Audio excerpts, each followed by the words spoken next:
हूं दीपाली राणा, आप देख रहे हैं कल का बाजार और हमारे शो में हम आपके स्टॉक रिलेटेड तमाम क्वेरीज लेते हैं, फिर चाहे वो ट्रेडिंग की बात हो इन्वेस्टमेंट पोजीशंस की।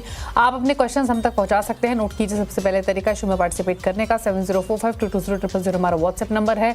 आप अपने क्वेश्चंस यहाँ भेज सकते हैं। इसके अलावा फेसबुक ट्विटर पर ये शो लाइव जा रहा है, आप देख भी सकते हैं और अपने क्वेश्चंस #आस्क लिखकर पोस्ट भी कर सकते हैं। आज हमारे साथ आपकी सभी क्वेरीज को आंसर करने के लिए एनएवी इन्वेस्टमेंट के डायरेक्टर आशीष बहेटी मौजूद हैं। आशीष नमस्कार, स्वागत है आपका। फटाफट से आज का रिकैप पहले देखकर मार्केट्स डिस्कस कर लेते हैं और उसके बाद लेंगे क्वेरीज को। आज क्रेडिट पॉलिसी थी, इंपॉर्टेंट दिन था और मार्केट में फाइनली एक प्रॉफिट टेकिंग देखने को मिली। हालांकि फर्स्ट हाफ में मार्केट स्ट्रेंथ को होल्ड करने की पूरी कोशिश कर रहा था, बट सेकंड हाफ में मायूसी दिखी और बाजार ऊपरी स्तरों से गिरकर बंद हुआ। बाजार सेंसेक्स निफ्टी की अगर बात करें तो ऊपरी स्तरों से हल्का होकर बंद हुए। सेंसेक्स 168 पॉइंट गिरकर 81,467, निफ्टी 31 पॉइंट फिसलकर 24,982 पर बंद हुआ। मिड स्मॉल कैप स्टॉक्स में खरीदारी रही। रियल्टी फार्मा ऑटो इंडेक्स भी बढ़त पर बंद हुए। वहीं FMCG, energy, oil and gas में प्रेशर देखने को मिला। एफआईज ने आज भी बिकवाली की है 4562 करोड़ की, डीआईज ने आज भी खरीदारी की है 3508 करोड़ की। तो ये रहे नंबर्स। अब समझ लेते हैं कल का मार्केट कैसा रह सकता है, निफ्टी बैंक निफ्टी पर क्या स्ट्रैटेजी आपकी होनी चाहिए। आशीष बताइए, क्या व्यू रहेगा कल मार्केट्स पर और कौन से लेवल्स इंपॉर्टेंट रहेंगे दोनों ही डाइसेस पर?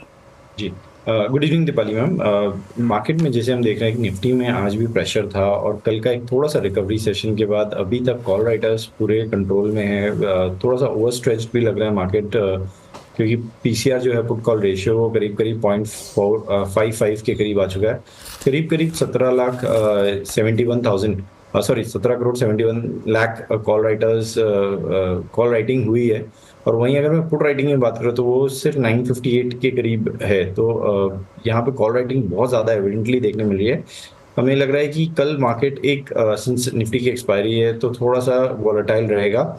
निफ्टी में लॉन्ग जाने की सलाह सिर्फ 25,220 जो कि आज का हाई था उसके ऊपर ही लॉन्ग जाने की सलाह है। उसके नीचे कोई भी अपॉर्चुनिटी शॉर्टिंग के लिए ही बनेगी। 25,220 का अगर लेवल क्रॉस करता है तो फिर शायद इसमें हम वापस 25,500 तक का भी जोन देख सकते हैं। तो निफ्टी में कंडीशनल बाय है। अगर मैं बैंक निफ्टी की बात करूँ तो यहाँ प्रेशर ज़्यादा था। आज भी हमने देखा कि एचडीएफसी, कोटक और इंडसइंड बैंक जैसे में सब में प्रेशर था। सिर्फ एक्सिस ने थोड़ा सा कंट्रीब्यूट किया ऑन द अपसाइड। तो बैंक निफ्टी में भी जो खरीदारी है वो 51,400 के ऊपर ही खरीदने की सलाह रहेगी। उसके वहाँ तक कोई भी अपॉर्चुनिटी शॉर्टिंग के लिए बनेगी। 51,400 अगर ब्रेक करता है तो 51,000 का स्टॉप लॉस लगाकर इसमें पोजीशन बनाई जा सकती है। ओके, स्टॉक स्पेसिफिक स्ट्रेटजी क्या रहेगी? कुछ ट्रेड्स रेकमेंड करेंगे क्या आशीष? जी दीपाली मैम, पहला जो ट्रेड रहेगा वो इंडियन होटल्स में रहेगा। अच्छा सेटअप बना हुआ है चार्ट पे यहाँ पे, और जिस हिसाब से आज इंट्राडे में रिकवरी देखने मिली वो काफ़ी इंप्रेसिव थी। तो 685 का स्टॉप लॉस लगाकर इसमें खरीदारी की सलाह है 705 और 715 के टारगेट्स के लिए। दूसरा जो स्टॉक में काफ़ी अच्छा लग रहा है वो स्कॉट्स कबूटा का। इस स्टॉक में करीब 8 से 10 ट्रेडिंग सेशन में काफ़ी गिरावट देखने मिली। स्टॉक 4400 के जोन से गिरकर ऑलमोस्ट 3800 तक का जोन चला गया था। आज इसमें एक 5% का मूव देखने मिला और स्टॉक ने अपना 20 डेमा रीगेन किया है। आज हमें लग रहा है एक मोमेंटम कल भी कंटिन्यू रहेगा। 4000 का स्टॉप लॉस लगाकर यहाँ खरीदारी की सलाह है 4100 और 4150 के टारगेट्स के लिए। चलिए, तो ये ट्रेड्स आपको रेकमेंड किए गए हैं। फटाफट से लेते हैं क्वेश्चंस को और पहले कॉलर सवाल पूछने के लिए हमारे साथ रवि कुमार मौजूद हैं भागलपुर से। रवि नमस्कार, बताइए क्या सवाल है आपका? गुड इवनिंग मैम, मैं रवि बात कर रहा हूँ। मेरा सवाल है मैम, अशोक लेलैंड 199 पे लिया हूँ और ये मतलब अभी 255 तक चला गया था। उसके बाद फिर वापस 215 तक आ गया है। क्या कर सकते हैं इसमें? लॉन्ग टर्म का मेरा व्यू है। ठीक है, लॉन्ग टर्म व्यू है। क्या करें अशोक लेलैंड में? बेहतर प्रॉफिट्स हो रहे थे, अब प्रॉफिट्स कम हो रहे हैं क्योंकि स्टॉक हल्का हुआ है ऊपरी स्तरों से। क्या सजेशन रहेगा? जी दीपाली मैम, इसका चार्ट स्ट्रक्चर तो काफ़ी अच्छा बना हुआ है मंथली और वीकली में। ज़रूर जैसे इन्होंने भी बताया कि डेली चार्ट स्ट्रक्चर में 260 से गिरावट होकर ऑलमोस्ट 220 तक का जोन आ चुका है। और ये जो क्लस्टर है एग्जैक्टली 4 जुलाई को जुलाई और जून और जुलाई मंथ में यहीं पे इसने बेस बनाया था और यहाँ से जो मूव चालू हुआ था 260 तक का बेस मूव था। तो ये एक सप्लाई यहाँ पे अब खत्म होती हुई देखने मिल रही है और एक स्ट्रॉन्ग सपोर्ट जोन के पास वापस आ गया है। तो होल्ड करने की सलाह रहेगी। इन्हें एक स्टॉप लॉस जो है वो 210 के करीब का एक एसएल रखे अगर उसके नीचे जाता है तो एग्जिट करना है, बट हमें लग रहा है कि यहाँ से एक बाउंस बैक देखने मिल सकता है और ये स्टॉक वापस 240 तक का जोन दिखा सकता है। ओके, बात करते हैं अब राम किशन से, सूरत से हमारे साथ मौजूद हैं। राम नमस्कार, बताइए सवाल। नमस्कार मैडम जी, मेरे पास है ना एरोफ्लेक्स का, मेरे को लगा था आईपीओ। नमस्ते, पूछिए अपना क्वेश्चन। एरोफ्लेक्स का शेयर है मैडम, ओके, तो वो शेयर है 120 के प्राइस से। कौन सा स्टॉक बताया साउथ आपने? इंडियन बैंक के 900 शेयर है, 120 रुपये। हेलो, साउथ इंडियन बैंक पे आपकी बाइंग क्या है? 900 शेयर है मैडम, 25 रुपये के रेट से। और एक टाटा स्टील ओके, है। और दूसरा स्टॉक कौन सा बताया आपने? टाटा स्टील यहाँ पर 149 की बाइंग है, ठीक है। आशीष, क्या सजेशन दोनों ही शेयर्स पर? जी, टाटा स्टील की अगर मैं बात करूँ तो देखिए यहाँ प्रेशर पिछले 2 दिनों से बढ़ता हुआ देखने मिला है। ओवरऑल चार्ट स्ट्रक्चर अच्छा बना हुआ था, लेकिन जैसे हम देख रहे हैं कि आयरन ओर के भी प्राइसेस जो कि बढ़े हुए थे उनमें भी गिरावट आई है और यहाँ पे भी वैसा ही रिप्लिकेट होता हुआ देखने मिल रहा है। एक स्ट्रॉन्ग सपोर्ट पे वापस टाटा स्टील आ गया, जो कि इसका 20 डेमा है, 159 का जो जोन है वहीं पे इसका 20 डेमा भी प्लेस्ड है। तो इन्हें 156 का स्टॉप लॉस लगाकर बने रहे, हमें लग रहा है कि शायद इसमें कल पुल बैक देखने मिल सकता है और 165 तक का जोन देखने मिल सकता है। दूसरा जो स्टॉक इन्होंने बताया साउथ इंडियन बैंक का, यहाँ पे भी होल्ड करने की सलाह है, बट ओवरऑल गिरावट यहाँ पे ज्यादा देखने मिल रही है। तो यहाँ पे जो स्टॉप लॉस है वो 2350 का स्ट्रिक्टली रखे, अगर उसके नीचे जाता है तो इसमें से एग्जिट करने की सलाह रहेगी। ओके, चलिए, तो ये रहा सजेशन आपके लिए। बात करते हैं अमित बंसल से, भरतपुर से हमारे साथ कनेक्टेड है। अमित, गुड इवनिंग, बताइए सवाल। हेलो, नमस्कार मैडम। हेलो, नमस्ते, पूछिए अपना सवाल। मैडम मेरे पास हुडको के 100 शेयर है। अपना सवाल पूछिए प्लीज। हेलो, किस भाव पर लिया है आपने हुड को? ये लिया है मैम 290 रुपए का एवरेज पे करके लाया हूँ उसको। ओके, 290 का एवरेज बाइंग प्राइस है, 100 स्टॉक्स हुड को, क्या करें? जी, दीपाली मैम, इनका मेरे ख्याल से 290 का जो इनका भाव रहेगा वो शायद अगस्त मिड वीक में इन्होंने लिया रहेगा। उसके बाद इन्हें शायद 26 रुपए का डिविडेंड भी मिल गया होगा, सॉरी 2.5 रुपए का डिविडेंड मिल गया होगा। जिस आपका चार्ट स्ट्रक्चर बना हुआ है, स्टॉक 200 डेमा के नीचे स्लिप हो गया है, लेकिन एक स्ट्रॉन्ग सपोर्ट एरिया के पास आ चुका है। हमने एक वन वे रैली हुडको में देखी पिछले ईयर, और 2022 से जो रैली चालू हुई थी 38 रुपए से करीब ये स्टॉक 300 तक गया था। तो इतनी स्ट्रॉन्ग रैली के बाद एक बार जो प्राइस करेक्शन है वो भी थोड़ा सा स्टीप रहेगा, और यहाँ पे जो एक स्टॉप लॉस इन्हें मेंटेन करना चाहिए वो 210 का एक एसएल मेंटेन स्ट्रिक्टली करे, अगर उसके नीचे जाता है तो प्रेशर देखने मिल सकता है, और होल्ड करे इस पोजीशन को 210 के स्टॉप लॉस से। ओके, अगले कॉलर हमारे साथ सवाल पूछने के लिए अभिषेक कुमार है नई दिल्ली से। अभिषेक जी नमस्कार, पूछिए सवाल। नमस्ते मैम, एक्चुअली मेरे पास एससीआई के 420 शेयर है डिरेक्ट 265, एंड सेकेंड है सुवेक्स 1500 शेयर है एट द रेट 36। मैम 1 साल का व्यू है, क्या करना चाहिए? ओके, पूछ लेते हैं, बताइए क्या suggestion. Subex 36, Cochin shipping corporation of India 265। जी, पहले मैं अगर सुबेक्स की बात करूँ तो दीपाली मैम यहाँ काफ़ी प्रेशर है और ये स्टॉक कंटिन्यूसली इसमें सप्लाई देखने मिल रहा है। कोई भी पुल बैक आ रहा है तो वहाँ पे सप्लाई कंटिन्यूसली बनी है, तो इसमें से हमारी सलाह रहेगी कि एक बार एग्जिट कर ले।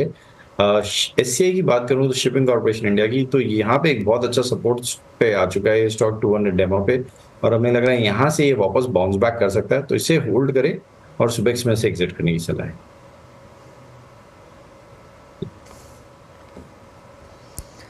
अगले कॉलर सवाल पूछने के लिए हमारे साथ अभय प्रताप हैं गुड़गांव से। अभय नमस्कार, बताइए सवाल। मैम नमस्कार, मेरे पास मैम 2 शेयर हैं। एक इंजीनियर्स इंडिया लिमिटेड का है 100 शेयर 215 रुपए की खरीदी पे, और दूसरा ट्रांसफार्मर एंड रेक्टिफायर का है 730 रुपए की खरीदी पे 50 शेयर। इस पे मैम दोनों पे मुझे थोड़ा प्लीज गाइड कर दीजिए। 715 की bank transformers and rectifiers, engineers India limited 215। बताइए आशीष। जी, EIL की अगर मैं बात करूं तो यहाँ चार्ट स्ट्रक्चर ओवरऑल कंसोलिडेशन चल रहा है स्टॉक में। एक 200 डेमा के नीचे जरूर स्लिप हुआ है, बट एक स्ट्रॉन्ग सपोर्ट एरिया पे वापस ये स्टॉक आ चुका है और हमें लग रहा है यहाँ से एक बाउंस बैक देखने मिल सकता है और ये स्टॉक वापस 230 तक का जोन दिखा सकता है। तो होल्ड करें इस पोजीशन को 192 का स्टॉप लॉस लगाकर। दूसरा जो स्टॉक इन्होंने बताया ट्रांसफॉर्मर, जी इसका कोड क्या है? Transformers and rectifiers. ये मेरे यहाँ पे भी कोई नहीं रहा। ठीक है आशीष, आप बाय द टाइम इस स्टॉक को निकालें, आप बाद में इस पर राय दे दीजिएगा। फिलहाल 707 पर ये बंद हुआ आज 5% ऊपर ये स्टॉक ट्रांसफॉर्मर्स एंड रेक्टिफायर्स का। तब तक हम कुछ और क्वेरीज ले लेते हैं और बात करते हैं नवनीत बख्शी से, दिल्ली से हमारे साथ कनेक्टेड हैं। नवनीत नमस्कार, बताइए क्या सवाल है आपका? नमस्कार मैडम, मेरा बजाज हाउसिंग फाइनेंस पे है, लॉन्ग टर्म के लिए लिए हैं, 750 क्वांटिटी है। इसमें हम जानना चाह रहे थे कि SIP कर सकते हैं इसमें लगभग एक साल तक। कैसा रहेगा साल भर तक धीरे धीरे पैसा लगाना बजाज हाउसिंग फाइनेंस में आशीष? दीपाली मैम, मेरे हिसाब से यहाँ पे इन्हें इससे बेटर स्टॉक्स अवेलेबल है। इस स्टॉक में SIP करने की जगह बजाज फाइनेंस में SIP कर सकते हैं और हमें लगता है कि बजाज हाउसिंग फाइनेंस जिस रेट पर आया है और अब जिस रेट पे चल रहा है, यहाँ पे अब बहुत बड़ा यहाँ से गेन एक्सपेक्ट ना करें, क्योंकि स्टॉक जो IPO के प्राइस पे ही वापस IPO के जिस दिन खुला था उस प्राइस पे वापस आ चुका है और हमें लग रहा है यहाँ पे सप्लाई कंटिन्यूसली बरकरार रहेगी। तो इसमें से एग्जिट करके बजाज फाइनेंस में जा सकते हैं और वहाँ पे SIP कर सकते हैं सेम ग्रुप कंपनी में। ओके, बात करते हैं अब संजीव कुमार से, प्रयागराज से हमारे साथ कनेक्टेड हैं। नमस्कार संजीव, बताइए क्या सवाल है आपका? नमस्ते मैडम जी। मैडम जी, वो REC का मैंने एक 686 क्वांटिटी का मैंने लिया है 564 रुपए का। तो क्या अभी मैं बना रहूं या ओके इसे निकल जाऊं? पूछ लेते हैं क्या सजेशन रहेगा। REC 564 की बाइंग है, 532 पे कर रहा है ट्रेड। जी दीपाली मैम, देखिए प्रेशर काफ़ी था बट 2 दिनों में रिकवरी काफ़ी अच्छी देखने मिली। कल भी इसमें 5% का मूव था और लोअर लेवल से तो इनफैक्ट मूव और भी बड़ा था। 484 से मूव चालू हुआ था कल का जो डे लो था और आज वापस 532 तक का जोन देखने मिला। आज भी गैप अप के बाद इसने सस्टेन किया है। मुझे लग रहा है यहाँ से एक और पुल बैक देखने मिल सकता है REC में और ये 545 तक का जोन दिखा सकता है। तो बने रहे शॉर्ट टर्म में 545 के टारगेट्स के लिए। जो इन्हें स्टॉप लॉस मेंटेन करना चाहिए इसमें वो 525 का एक SL मेंटेन करे। और दीपाली मैम, जो ट्रांसफॉर्मर वाला जो स्टॉक था उसका चार्ट स्ट्रक्चर अच्छा बना हुआ है। आज मेरे ख्याल से ये 5% अपर सर्किट पे था, तो होल्ड करे इस पोजीशन को। फ्रेश लॉन्ग की सलाह नहीं रहेगी इन लेवल्स पे, लेकिन 685 का एक स्टॉप लॉस जरूर मेंटेन करे इसमें। ओके, बात करते हैं अब मनोज मौर्य से, इंदौर से हमारे साथ हैं। मनोज नमस्कार, बताइए क्या सवाल है आपका?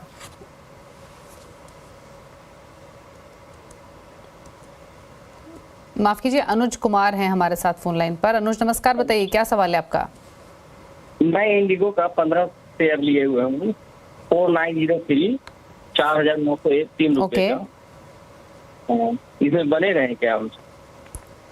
4903 ओके, 4903 की बाइंग है, 200 रुपए नीचे है लगभग इनके भाव से। इंडिगो क्या करें, ये लॉन्ग टर्म व्यू है?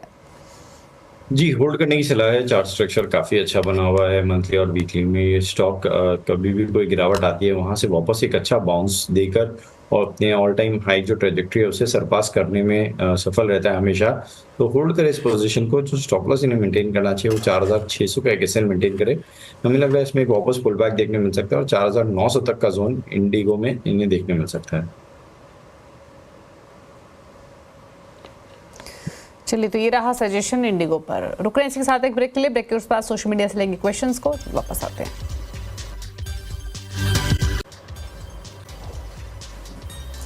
आप देख रहे हैं कल का बाजार। आशीष बेटी बने हुए हैं, फटाफट से सवाल लेते हैं सोशल मीडिया से। पहले बात करेंगे ट्विटर की। करुणेश ने एक सवाल भेजा, हैप्पीएस्ट माइंड पर 130 शेयर्स, 950 का बाइंग प्राइस, व्यू 6 मंथ्स का। हैप्पीएस्ट माइंड बताइए। जी दीपाली मैम, ये शेयर काफ़ी परेशान किया बहुत सारे इन्वेस्टर्स को, और जहां हमने देखा मिड कैप आईटी में बहुत अच्छा मोमेंटम देखने बना है। ये स्टॉक में हर समय सप्लाई चालू रहती है, तो हमारी सलाह रहेगी कि इसमें से एग्जिट कर लें। सवाल लेते हैं फेसबुक से एक, और सवाल हमें भेजा है अजेश ने। टाटा मोटर्स पर 977 की बाइंग है, 310 शेयर्स है, व्यू लॉन्ग टर्म। जी, बने रहने की सलाह रहेगी। आज भी एक अच्छा मोमेंटम देखने मिला, और कल भी सेशन में हमने देखा कि जो न्यूज़ फ्लो के बाद एक अच्छा बेस बना और स्टॉक ने बॉटम बना लिया 900 पर, और एक अच्छी रिकवरी कल के सेशन में भी देखने मिली थी। और आज तो 2% का अपस्विंग देखने मिला। स्टॉक अपने 200 डेमा और 20 डेमा के नीचे ट्रेड कर रहा है। मुझे लग रहा है ये पुल बैक यहाँ से देख सकता है, और 970 तक का जोन इसमें देखने मिल सकता है। तो होल्ड करें इस पोजीशन को, एक 920 का एक एसएल जरूर मेंटेन करें इस पे। भुवन एक सवाल भेजे हैं, एल&टी टेक सर्विसेज पर 35 शेयर्स, 3400 की बाइंग, व्यू लॉन्ग टर्म।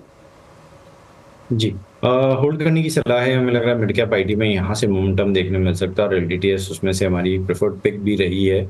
और हम अभी भी इन लेवल्स पे भी हमें एलटीटीएस काफ़ी अच्छा लग रहा है, क्योंकि स्टॉक 200 डेमा पे प्लेस्ड है, और यहाँ से एक पुल बैक देखने को मिल सकता है। और हमारा जो टारगेट है एलटीटीएस में वो 5450 5450 तक का यहाँ पे मोमेंटम एंटिसिपेट करे।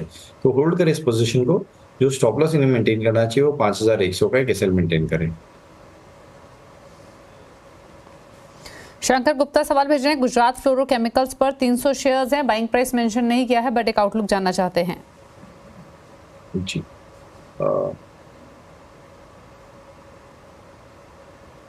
दीपाली में चार्ट स्ट्रक्चर काफ़ी अच्छा बना हुआ है। स्टॉक अपने ऑल टाइम हाई ट्रेजेक्टरी के पास में ही काफ़ी ट्रेड कर रहा है, और आज भी 6% का मोमेंटम इस स्टॉक में देखने मिला। हमने पहले भी इसमें देखा था 5 सितंबर के पास में, जब वहाँ इसमें प्राइस वॉल्यूम ब्रेकआउट था, और उसके बाद इसने थोड़ा सा कंसोलिडेट किया।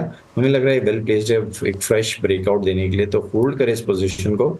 4200 का एक स्टॉप लॉस मेंटेन करें इसमें। हमें लग रहा है इसमें 4900 तक का जोन देखने मिल सकता है। ठीक है, और सवाल ले लेते हैं। और एक सवाल आया है मनिल अरोड़ा का, और एक इनफैक्ट रिलायंस इंडस्ट्रीज पर 2 क्वेश्चंस, एक मनिल का है और साथ ही एक सुदर्शन पाही का है। रिलायंस पर राय चाहिए, करंट प्राइस पर लॉन्ग टर्म के लिए बाय करना चाहिए या फिर नहीं। जी, एक काफ़ी अच्छा चार्ट स्ट्रक्चर बना हुआ है, और पिछले 3-4 दिनों से जहां बेस बनाया रिलायंस में एग्जैक्टली 2700 और 2740 का जो जोन है वहीं पे इसने बेस बनाया। आज जरूर गिर के बंद हुआ है, बट हमें लगता है कि यहाँ पे रिस्क रिवॉर्ड काफ़ी अच्छा है रिलायंस इंडस्ट्रीज में फ्रेश लॉन्ग करने के लिए। तो अगर किसी को लॉन्ग करना है तो एटलीस्ट 50% का जो कैपिटल रिलायंस में डिप्लॉय करना वो इन लेवल्स पे किया जा सकता है, और कोई और डिप मिलती है तो वहाँ पे अनदर 50% आप डिप्लॉय कर सकते हैं। या एसआईपी मोड से आप रिलायंस में इन्वेस्टमेंट हमने हमेशा सजेस्ट किया है, वो भी किया जा सकता है। जो एक स्टॉप लॉस इन्हें मेंटेन करना चाहिए वो 2600 के करीब का एक एसएल मेंटेन करें, और रिलायंस में इन लेवल्स पे इन्वेस्ट कर सकते हैं फॉर द टारगेट ऑफ 3100 तक के टारगेट्स के लिए लॉन्ग टर्म के लिए। ओके, ठीक है। रिलायंस पर व्यू हुआ है, एक डिस्क्लोजर भी दे दें। जो चैनल आप देख रहे हैं सीएनबीसी आवाज़, उसका स्वामित्व रिलायंस इंडस्ट्रीज के हाथों में है। बात करते हैं कुछ और क्वेरीज की, और एक सवाल आया है आईआरएफसी पर वरुण शुक्ला का, 49 रुपीज़ की इनकी बाइंग है, व्यू है लॉन्ग टर्म। जी, होल्ड करने की सलाह है। हमें लग रहा है कि यहाँ पे एक स्टॉप लॉस ये 38 रुपए के करीब 138 के करीब का एक एसएल मेंटेन करें यहाँ पर, और होल्ड करें इस पोजीशन को। ओके, होल्ड करने की सलाह है। 153 पर बंद हुआ आज के सेशन में। चलिए, तो ये तो बात हुई आज की क्वेरीज की। फिलहाल इतने ही सवाल लेंगे। कोई क्लोजिंग कमेंट आपकी तरफ से आशीष? जी, दीपाली में जितने स्टॉक्स में हमने डिस्कस किया उसमें किसी में भी हमारी पर्सनल पोजीशन नहीं है, लेकिन इंडेक्स में निफ्टी एंड बैंक निफ्टी में हमारी पर्सनल पोजीशन रहती है। थैंक यू आशीष, शो में आने के लिए और सभी क्वेरीज को आंसर करने के लिए। इसी के साथ कल का बाजार में इतना ही। ब्रेकफास्ट पर भी खबरें जारी हैं। नमस्कार।